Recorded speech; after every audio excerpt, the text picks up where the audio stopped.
रे माँ बहिनेरा তোর গে ভেজালের কারণে দুনিয়াতে এসে ফের এইখানে খাকর মাকর শুরু করেছি নাকি ওই ভেজাল লাগাচ্ছে তাহলে কিনা আদম দুনিয়াতে এসেছি আর এইখানে ফের ভেজাল লাগিয়ে দিয়েছে ও লক করে থাকো না তো খড় করে তালের গাছে চড়িয়ে দেবো হ্যাঁ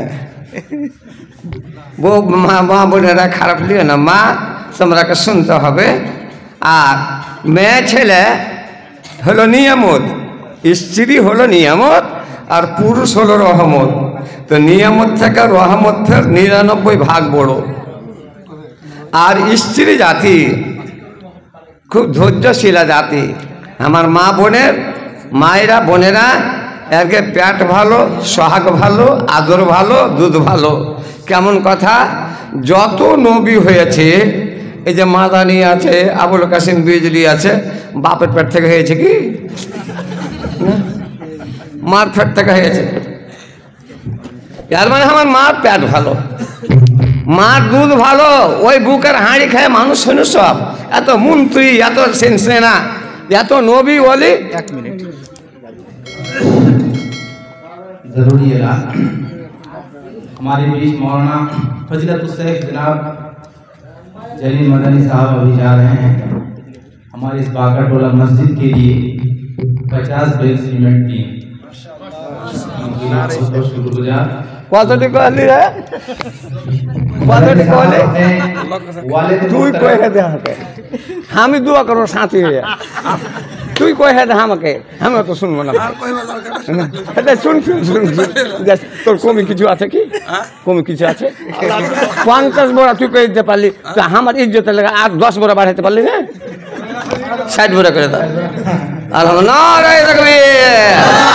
জালিল মাদানি সাহেব 60 বড় সিমেন্ট আলহামদুলিল্লাহ আমার সাথী বন্ধু আমার খুব ইজ্জত করে ও 60 বড় সিমেন্ট এবার এরে বাকরটোলার লোক আরে বাহির থেকে এসে এক মাদানি 60 বড়া দিয়ে গেল মাথায় মারে না মাথলে মারে চায়টা খাইতে লুঞ্চা লাগে তোমরা কে হুঁশ আছে কিছু যে বাহির কেমন 60 বড়া দিলে এ বাড়িতে তো পেশাব করতে গেল দেখে জীব হয়ে গেল হ্যাঁ তো ও তো কম সে কম 25 বড়া সিমেন্ট দিবে নাও যাই তো ও তো 25 বড়া সিমেন্ট দিবে আর দিতেই হবে আল্লাহ বলছেন বান্দা আমার ঘর থেকে যদি তোর ঘর চিকন বেশি হয়ে গেল তো মরবি যখন কবর আসবি তোকে পিঠে লম্বা করে দিব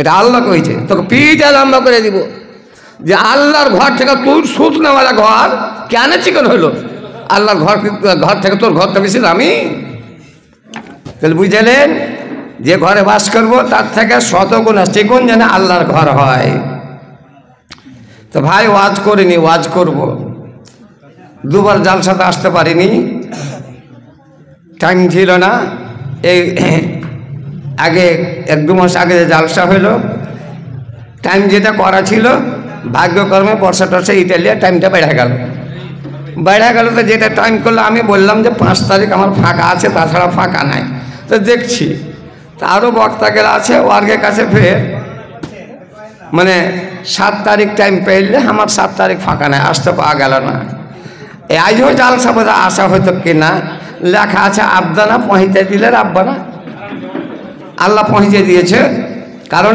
আজ আমার গ্রামে জালসা সে জালসাকে ত্যাগ করে বহুদিন আগে বাকরটোলা এসেছি তাই আবার দেখার আরমান হইল আল্লাহ লিয়ে চলে এলো ভাই ওয়াজ করিনি ওয়াজ করব কিন্তু একটা মাথাতে রাখেন জালসাটা হলো মসজিদের আল্লাহর ঘরের এই মসজিদের যত ফ্যান আমি এক জালসাতে আদায় করে দিয়ে গেছিলাম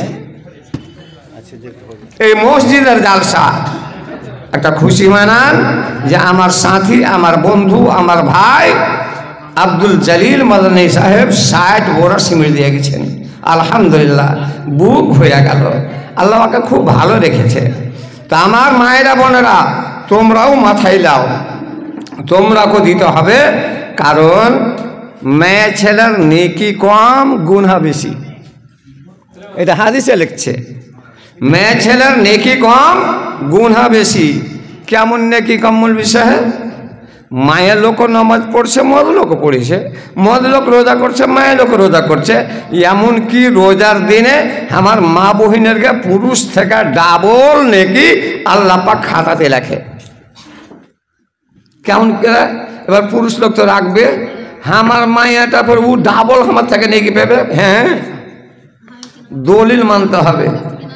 দিন ম্যাম তুমি কাম করে আইলা না আইলা, সন্ধ্যের বেলায় ভালো করে এবার ঘুমনি করতে হবে, পেঁয়াজি করতে হবে, ইটা করতে হবে, ওটা করতে হবে। এ থরে থরে থরে থরে তোমার আগা করে সাজিয়ে দিলে ওর নেকিটাও আলাগ পেবে। তোমারই থেকে করুক, ওর নেকিটা আলাগ পেবে। একটাই দিনে ডাবল নেকি আমার মা বোনের হয়। মায়েরা বোনেরা তোমরা অন্তরে অন্তরে আলহামদুলিল্লাহ কহো। পুরুষকে ভালোটা খাওয়িয়ে দিলে বেচারি কি এক কামড় রুটি খাইলে না খেলে নামাজ পড়তেছিল। এবার ভোর রাতে ওরে পুরুষ তুমি ভুষের মতন ফ করে নিন পড়ছো, আর ওই আমার মা বহিন উঠা ভাত রাঁধলে, কেউ রুটি খেবে তো রুটি পাকাইলে, তরকারি বিভিন্ন রকমের করলে, করার পরে বেচারি সব সাহায্য করে নিয়ে এসে তোমার কাছে গেল।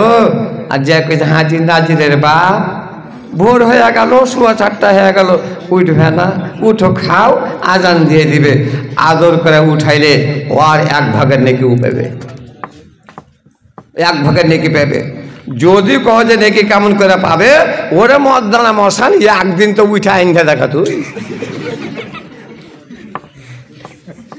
একদিন উঠে আইনটা দেখা, তোকে হাগা ধরি যাবে, তো নেকিটা ডাবল পেবে। মারে এবার ডাবল পায়। আমার মা বোনেরা, ইসলাম ধর্মের মধ্যে দেখেছি প্রত্যেক মৌলানাকে জিজ্ঞাসা করেন, পৃথিবীর বুকে কলমা লা ইলাহা ইল্লাল্লাহ মুহাম্মাদুর রাসূলুল্লাহ, এই কলমাটাকে বুকের মধ্যে, সিনার মধ্যে প্রথম যদি কেউ জায়গা দিয়ে থাকে, এ কলমাটার মধ্যে, কলমাটার উপরে জীবনের প্রথম যদি কেউ ঈমান এনে থাকে, সেই ছিল মায়ের লোক, মদলোক ঈমান আনে, যার নাম হযরতে খাদিজা। আর ইসলাম ধর্মের মধ্যে প্রথম যদি জীবনে কেউ দান করে থাকে, 1 টাকা 2 টাকা 5 টাকা নয়, প্রথম জীবনে যদি সারা সম্পত্তি বিলিয়ে দিয়ে থাকে, ইসলাম ধর্মের মধ্যে প্রথম যদি কেউ দান করে থাকে, সেটাও ছিল তুমি, সেটাও মায়ের লোক ছিল। তা আমার মা বোনেরা সব পক্ষে ভালো। বলবেন মুলি সাহেব অত করে গুণ গাইও না, 5 হাতে আগুন লাগাইতে ওরা ছেড়ে দেব না। ছোট্ট জামাত একটা বই পড়েছি, বইটার নাম হলো দিওয়ানে মুতানাব্বি। সে বই লিখছেন মুসান্নিফ, দা জিকরা হন্না ফামালা হন্না ওয়াফাও রিহুস সাবাও হুলহুন্না সাবাও। ওরে জগতের স্বামীরা, দুনিয়ার পুরুষেরা, দুনিয়ার যত বেটা ছেলে আছো, যার বিবি আছে, যে বিয়ে করেছো, খবরদার স্ত্রীর বড়াই কেউ করিও না, স্ত্রীর বড়াই করিও না যে আমার মায়েটা খুব ভালো। কেন? বড়াই রাখার জায়গা লাগব। কথাটা বুঝেন? কথাটা রসের কিন্তু অজীব কথা। কথায় মানুষ বেজার, রুচির কথায় বন্ধু বেজার, কড়া কথায় বহু বেজার, আলো হলে চোর বেজার, বাসি বাজে কুটুম বেজার, গরম বাজে পিলে বেজার, আর বুড়া মানুষ চিনে বেজার, জোন লোকের মজা হয়, ভেবে দেখো কথা মিথ্যা নয়, হক কথাটা কইতে হয়। কেন? বড়াই রাখার জায়গা নয়। আর একটা কথা শুনেন, মাওলানা ইদ্রিস আনসারী একটা যোগ্য আলেম ছিলেন। উনি কয়েকটা বই লিখেছেন। একটা বইয়ের নাম মেরি নামাজ, মক্তবে পড়া হয়। একটা বইয়ের নাম মুসলমান খাওয়ান্ত, একটা বইয়ের নাম মুসলমান বিবি। এই কিতাবগুলো মাওলানা ইদ্রিস আনসারী লিখেছেন। তো মাওলানা ইদ্রিস আনসারী লিখছেন নিজের বইয়ের মধ্যে, জীবনে তোমার স্ত্রী যতই সুন্দর হোক, যতই গুণধারের হোক, যতই ভালো হোক, ওকে পেটের কথা খুইলে কহিও না। কেন? তুমি কোন হিসাবে পেটের কথা খুইলে কহে দিবে, আর একদিন কোনো রাগ হবো, হয়তো স্ত্রীটা কোনো অন্যায় করেছে, খালি একটা কিল মাইরা দেখো, আরে মরার ওখানে কাম করে এসেছিস, ওর কাছে মদদানি দেখাতে পারিস নি, আমাকে মদদানি দেখাচ্ছিস, তোমার পোল খুলে দিবে, বেজ্জত করে রেখে দিবে, ধৈর্য আর মধ্যে নাই। তো যাক আমার মায়েরা বোনেরা, তোমরা বসে সুন্দর তোমরাকে একটা ঘটনা শোনাবো। রমজান মাস, এই যে আমার মা বোনেরা রোজা করে, আমরা রোজা করি, রোজাতে নেকি কতখানি পাবো? রোজা যে করব নেকি কতখানি পাবো আপনাকে ইতিহাস শোনাবো। আমার মায়েরা, আমি আল্লাহর কালাম পাঠ করেছি। আল্লাহ বলছেন, খোদার কোরআনে লেখা আছে, আল্লাহ পাক, ওরে আমার মা, ওরে আমার বোন, দিদি, ভানি, নানি, যত কেউ আছে আমার বাপরা ভাইরা, আল্লাহ কোরআনে বলেছেন, কোরআন আপনি খুলে রাখেন, আল্লাহ বলছেন, মান্দারে তোমার উপরে রোজা ফরজ করেছি, শুধু তোমার উপরে নয়, তোমার আগে যতগুলো লোক কত হয়েছে, কামা কুতিবা আলাল্লাযিনা মিন ক্বাবলিকুম লাআল্লাকুম তাত্তাকুন, তোমার আগে যতগুলো লোক কত হয়েছে, আদম থেকে নিয়ে যতগুলো মানুষ মারা গেছে, নবী, ওলি, পীর, পয়গম্বর, মুরসাল, সাহাবে, সকলের উপরে রোজা ফরজ ছিল, সবারই উপরে রোজা ফরজ ছিল। তো আদম থেকে রোজা ফরজ হয়েছে কেমন করে? হযরত আদম জান্নাতে ফল খেলেন, আল্লাহ মানা করলেন, ওয়ালা তাকরাবা হাযিহি সাদরাতা ফাতাকুনা মিনাজ জালিমিন। জান্নাতে আদমের মন লাগছিল না। কেন? জান্নাত কত সুখের জায়গা, জি কত শান্তির জায়গা।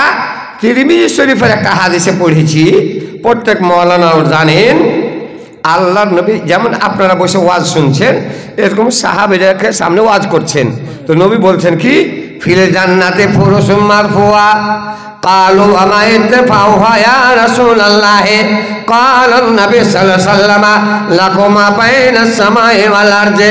আল্লাহ নবী বললেন, আমার সাহাবা বর্গরা, আমার উম্মত উম্মতিরা, আমার বাপুরা ভাইরা, আমার বন্ধুরা, আমার মায়েরা, আল্লাহ পাক, আল্লাহ নবী বলছেন, এই যে নামাজ পড়ো, রোজা করো, হজ করো, যাকাত দাও, আর দিনের দুই দিনের যত কর্মগুলা করো, এগুলা মানুষ করে কেন? জান্নাত নেওয়ার জন্য। এবার জান্নাত খান কেমন, ঘর খান কেমন, গেটটা কেমন, কপাট খান কেমন, দরজাটা কেমন, এবার জানালাটা কেমন, সেটা দূরে থাক। জান্নাতের মধ্যে প্রত্যেক লোকটা যখন জান্নাতে যাবে, আর জান্নাতের বিছানে যখন ঘুমাবে আরাম করার জন্য, আল্লাহ নবী বলছেন, জান্নাতে উঁচা বিছানা পাবে, উঁচা বিছানা দিবে আল্লাহ, গদ্দিদার বিছানা। কালু আমা ইত্তাফাউহা ইয়া রাসূলুল্লাহ। সাহাবীরা বললেন, হুজুর কতখানি মোটা বিছানা পাবো? আজ পাকা বাড়ি, এয়ার কন্ডিশন ঘর করে, পালং খাট লিয়ে, একবার আধ হাত মোটা, একবার গদ্দি দিয়ে কত আরামে শুচ্ছি। তো আধ হাত মোটা পাবো না, এক কোমর মোটা। আমার নবী বলছেন, খ্যাপারে আধ হাতও লয়, এক আঙ্গুলও লয়, 4 আঙ্গুলও লয়। জান্নাতে মায়ের লোক বা মদলোক যারা জান্নাত পাবে, ওরা একটা উঁচা বিছানা দিবে। কতখানি মোটা বিছানা? লাকুমা বাইনাস সামাই ওয়াল আরজি। আসমান জমির মধ্যে ফাঁক যতখানি, এতখানি মোটা আল্লাহ বিছানা দিবেন। একবার বলেন আলহামদুলিল্লাহ। জাবের একটা সাহাবী খুব ফুটফুটে ছিল, আমার মতো, থামতে পারত না, কই দিত, কইতে, হুজুর আসমান জমিন যতখানি ফাঁকা, এতখানি মোটা বিছানা, তো একটা লোক যদি এতখানি রাস্তা হেঁটে যেতে চাহে তো 50,000 বছর লাগবে। ইয়ার মানে বিছানাটা অতখানি মোটা হবে, তো এই বিছানে চড়বো কখন আর আরাম করবো কখন? আর বিছানে চড়ে দিতে হাগা লেগে দিলাম যে বিছান খারাপ হবে না, জি। ফাতাবাসসামান নবী সাল্লাল্লাহু আলাইহি ওয়াসাল্লাম, আল্লাহ নবী একটু মুচকি হাসলেন। হাসি 3 প্রকারের, আরবিতে লিখছে হাসি 3 প্রকারের। একটাকে বলে কাহা কাহা, খ্যা খ্যা করে হাসে, কষা দাঁত যে দেখা যায় কুকুর হাসি যাকে কহে ওকে কহে কাহ কাহা। আর ওই খ্যা খ্যা করে হাসতে গেলে নমাজ তো ভাঙবেই, উজুও টুটি যাবে। খ্যা খ্যা করে যদি কেউ হাসে মসজিদে, আর নমাজ তো হবেই না, উজুও করতে হবে। আর একটাকে বলে জেহাক। জেহাক মানে দাঁত ফাঁক হবে না, সামনেকার দাঁত গেলে দেখা যাবে, কিন্তু দুই দাঁতের পাটি কিন্তু ফাঁক হবে না, ওকে কহে জেহাক। আর একটাকে বলে তাবাসসুম, যাকে মুচকি হাসি কহে। মুচকি হাসি কাকে বলে? কিরকম হয়? খালি ঠোঁট দুটা লম্বা হবে, দাঁত দেখা যাবে না। তা আল্লাহ নবী মুচকি হাসি হাসতেন বেশি, আল্লাহ নবীও হাসতেন, আল্লাহ নবীও মজা করতেন। এই যুগে যদি কোনো একটা মুলবি মজাক করে তো লোক বলবে, দেখেছিস মুলবিরকে মুখবে মজাক শুরু করেছে। আল্লাহ নবী মজাক করতেন না? একটা হাদিস তো শুনুন। এক যুদ্ধ থেকে আল্লাহ নবী চলে আসছেন, তার মধ্যে একটা সাহাবী যার নাম ওই জাবের। তো বিদেশে 10টা 5টা মানুষ খাটতে যায়, কেউ যদি আগে একটু আগে ধরফড় করে আসে তো সুৎকার সাথী গেলে কহে, দেখছিস সালা বাটা মাইয়া আছে তো আল্লাহ কাকা করে দৌড়েছে, কহে কেনা? ঠিক নবী বলছেন। যাবে যাবে এত আঁকা বকা করে যাইছ কেন? আমহিল হাতটা তার খোলো লাইলান এসান যাবে রে, এত আঁকা বকা করে পড়ি যাইছ কেন? তোমার বাড়িতে বহু আছে নাকি? এটা মজা হলো না? বাড়িতে মাই আছে তাহলে কাকা করে যাচ্ছিস? থাম, আমি হেলু, তোমরা থামো। বাড়ি যাওয়ার আগে তোমরা এক জায়গাতে ডেরা ঢেলে দাও, এখানে থামো। কেন? হাতটা তার খোলো লাইলান, তোমরা রাতে বাড়িতে প্রবেশ করবে, রাতে তোমরা যাবে 1-2 ঘন্টা থাকো। কেন থাকবে রে? কেন রাতে থাকে? রাতে থাকবে, রাতে যাবে, দিনে কেন যাব না? 4-5 ঘন্টা থাকবো কেন? লেখাই তামতা সে তো সায়েসা ওয়াতাস্তা হেদল মোগেবা। নবী বলছেন তোমার বিবিরা জানে না যে আমার স্বামী আজ যুদ্ধ থেকে বাড়ি আসবে, যেমন তেমন হয়ে আছে, খেকসে মেকসে হয়ে আছে, ভালো পরনে নাই। আর তোমরা একবার রাগান্নি অবস্থায়, যুদ্ধে কত মনটা খারাপ হয়, মন কত চঞ্চলা হয়, এই অবস্থায় খেকসি মায়াকে দেখে তখন যাইতে বলে গাল দিতে লাগবে, মারতে লাগবে। তাই আমি চলে যাব, আর যাওয়ার পরে গোটা গ্রামের মধ্যে খবরটা করে দিব, ওরা সাজানোর বাজানোর জামিলা এবার আয়েশা তোমাদের স্বামীরা বাড়ি আসে, এখন তোমরা কিন্তু সুন্দর হয়ে যাও, এ খবরটা দিব। তাহলে বোঝা গেল বহিন, পুরুষকে খুশি করার একটা নিয়ম। তোমার স্বামী মাঠে গেছে, কাম করতে গেছে, আর কাম করে বাড়ি এলো, মেজাজ গরম হয়ে গেছে, এমন ব্যবহার করবে, এমন চলন করবে, আর এমন মুখখানা করবে জানে সমস্ত খাস্তানামা দূর হয়ে যায়। তুমি ভেবে আল্লাহর কাছে সব থেকে নেককার বান্দি, নেককার বিবি, ওগুলো দূর করবে। বাড়ি আইসা যদি কোনো কথা কয়ে দেয়, মাঠে কাম করেছে মনে রেগে আছে, এইগুলো কেন ও যে একটু আগুন গেছে চলে এসছে, ও আরো আগুন জ্বালিয়ে দিলে। বলছে নবী তোমরা থামো, তোমাকে বাড়তে তোমাকে বিবিরাকে বলে দিব, ওর একটু চিকন চাকন হবে। আর বিদেশ থেকে এত খাস্তানা হয়ে স্ত্রীটাকে চিকন দেখে, স্ত্রীটাকে ভালো দেখে তোমাকে মনটা হারো হয়ে যাবে, সব খাস্তানরা দূর হয়ে যাবে, রাগ মাটি হয়ে যাবে। এতে থেকে আর একটা পয়েন্ট বুঝা গেল, মা তোমার স্বামী যদি বাহির থেকে আসে তো তুমি একটু চিকন হয়ে থাকিও, দেখলি আসবে হাট থেকে এলো ঝোলাটা ধরে দিও, আর ভালো করে ওকে বসতে দিও। বাহির থেকে তোমার স্বামী আসবে, তোমার স্বামীর বেগটা ধরে লিয়া ওর সামনে জানতে পারবে যে স্বামী আমার বাড়ি আসছে, একটু চিকন হয়ে থাকিও। চিকন দেখতে গেলে বাড়ির স্ত্রী যদি সুন্দরী চিকন দেখায়, মনটা একবার আর মানে আদরে ভর্তি হয়ে যায়। কিন্তু যুগের কতগুলো পুরুষ আছে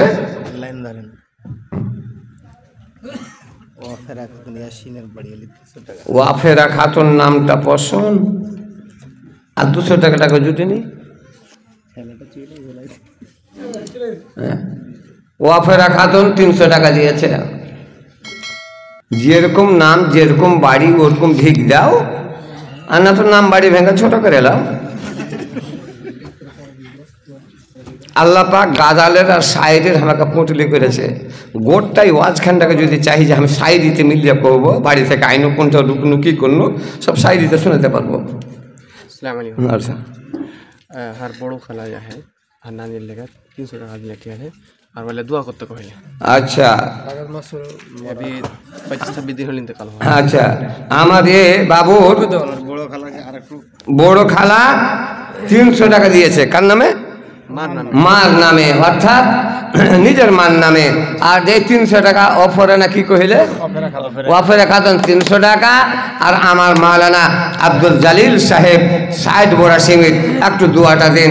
আল্লাহ মানকা সালামেন কা সালাম রব্বানা তাআলা কে আজল জালাল ওয়াল ইকরাম। আল্লাহুম্মা গফির লাহুম ওয়ারহামহুম আল্লাহুম্মা বারিক লাহুম ফিমা রাযাকতাহুম। বড় আশা করে আল্লাহ দুলিয়াছে হাত, মাবুদ আল্লাহ গ্রহণ করো মোদের মুনাজাত। জীবনের গুনাহ এদের করে দিও মা, প্রথমতে আমার হাতে আমার আব্দুল জলিল মাদানী 60 বড়া সিমির দিল গো রব্বানি। মাফ করো যত গুনাহ ও যত করেছে এখনই, হায়াত দান করো কাদের গাফার। ওয়ানায়াসা কিয়ামতে করে দিও পার। হাদিস কোরআন যদি আল্লাহ সত্য না হয় তো আলেম হইয়া কখনো দান নাহি দিত। দিনের খাদেম কইরা রাখো গো রব্বানা, অসুবিধা জীবনেতে তুমি করিও না। তাহা বাদে ওয়াফেরা খাতের নাম পছন্দ 300 টাকা। মাফতার করো খোদা যত গোনা খাতা, ইমান আমলে আল্লাহ পাকা করবে, রোজে রোজগারে খোদা বরকত দিবে। তাহা বাদে এ বাবর বড় খালা মায়েরও লাগিয়া 300 ডাল আল্লাহ দিল হে কিবরিয়া। মা নাই বর্তমানে গেছে কবরেতে, জানি না কো মা গড়ে আছে কোন হালাতে। যদি থাকে মা তার ওয়াসল গাজাবেতে, এ বন্ধ করে দে রে খোদা দানের বরকতে। ওয়াফুরুন তো দয়া তোমার দয়ার সীমা নাই, দয়া দানে পার করবে আপনি দয়াময়। এখন জলদি করে নিয়ে আসো ওরে বাপ ভাই, আমিন আমিন আমিন। ওয়াজ তো করবো বাবু। এবার 13টা রোজা খুঁজে গেল। একটা রোজাকে মাথায় কইরা একটা রোজার বরকত, একটা রোজার দাম 350 বছরের ইবাদতের থেকে বেশি। 350 বছরের ইবাদত থেকে একটা রোজার দাম বেশি। 13টা রোজা হয়ে গেল, 13টা লোক খাড়ো হও। বেশি করে আমি চাহাবো না, 13টা লোক 10টা করে বড়া সিমেন্ট কে দিবে আল্লাহর বান্দা, এটাই জমা থাকবে। আরে হজ করে মানুষ মরে, হাজি মরে গেল, নেকি ওইখান থেকে বন্ধ হয়ে গেল। নমাজ পড়ে, নমাজ পড়ে মানুষ মরে গেল, নমাজের নেকি ওইখান থেকে বন্ধ হয়ে গেল। রোজা করলে মানুষ বলল ওখান থেকে রোজার নেকি বন্ধ হয়ে গেল। কিন্তু একটা এমন নেকি আছে যে মরে গেল কবর সিতা নেকি পায়, সেটা হলো কি দান, সেটা হলো দান।